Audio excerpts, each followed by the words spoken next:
99, 99 आ गई, 99 आ गई, 99 आ गई। कांग्रेस झूठ बोलने की मशीन हो गई।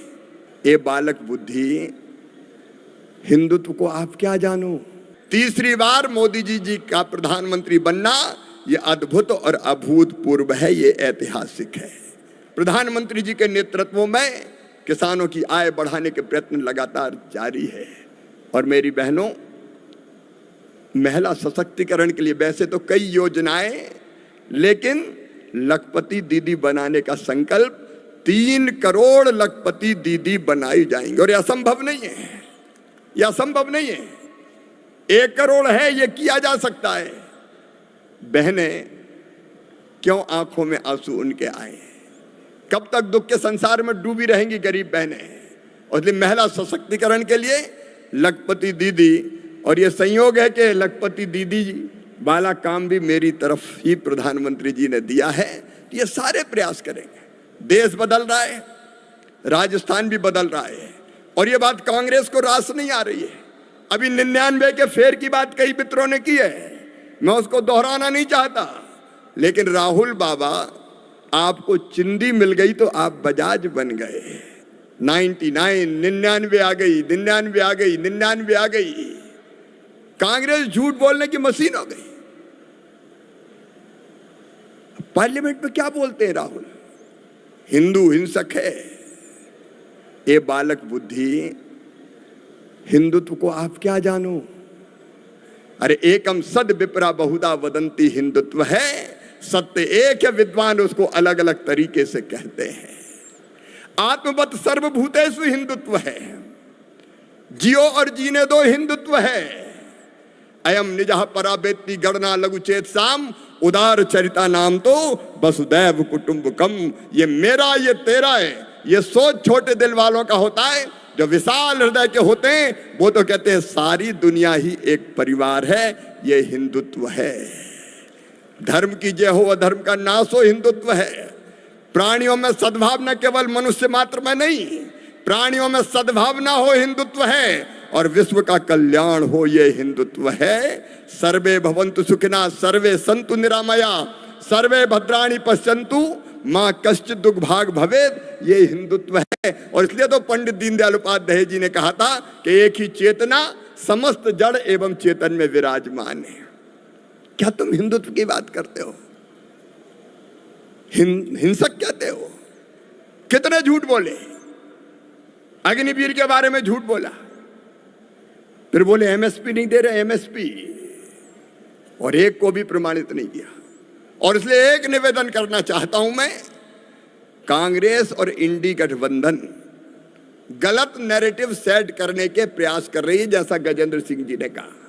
गलत नैरेटिव सेट, कार्यकर्ताओं को उस भ्रम में नहीं आना चाहिए। एक, हमारी ये जो विजय है, तीसरी बार मोदी जी का प्रधानमंत्री बनना, ये अद्भुत और अभूतपूर्व है, ये ऐतिहासिक है। हम इसको ना भूलें, इसको ना भूलें।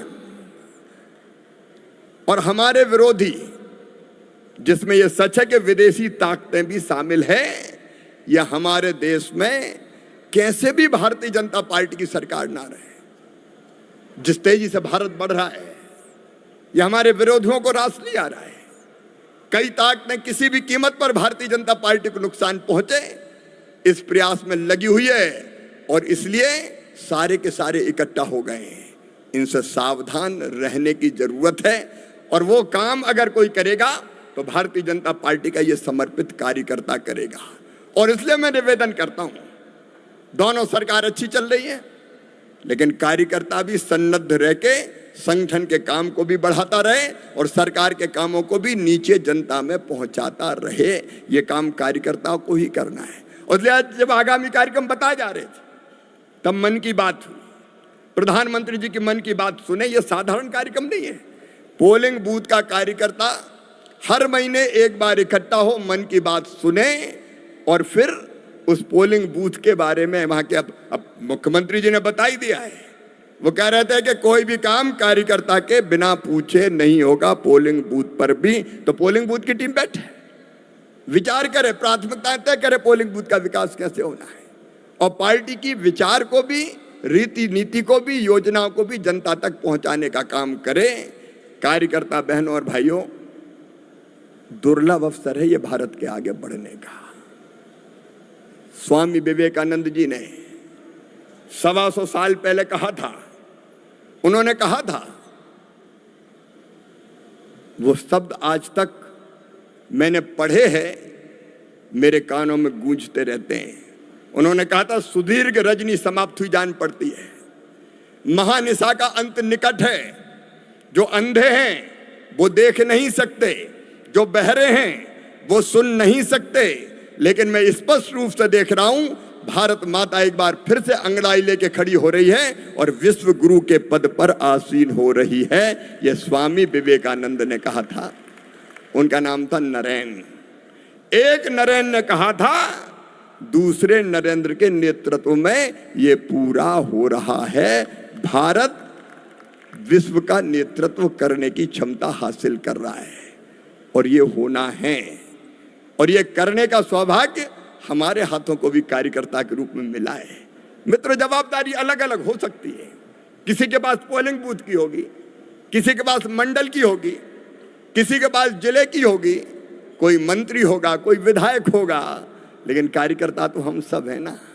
और मैं मानता हूं स्वयं एक कार्यकर्ता के नाते कि नीचे बैठे पोलिंग बूथ का कार्यकर्ता और ऊपर मंच पर बैठे हुए नेता दोनों की गरिमा समान है। वो कार्यकर्ता भी उतने ही महत्वपूर्ण है जो नीचे बैठ के काम करता है, और ये काम हम सबको मिलकर करना है।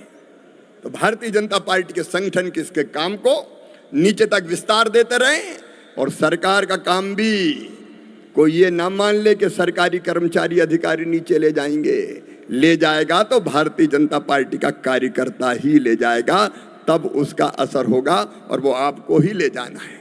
और इसलिए मैं अपील करता हूं, समय काफी हो गया है कि मित्रों अभी चैन से बैठने का समय नहीं है। अभी यहां बताया गया कि 5-5 उपचुनाव होना है और एक स्टेट एक चुनाव, इस अवधारणा को भी सरकार साकार करने जा रही है कि सारे चुनाव स्थानीय निकायों के एक साथ कर दिए जाएं। अब इन चुनाव के लिए भी हमें कमर कस के खड़े होना है।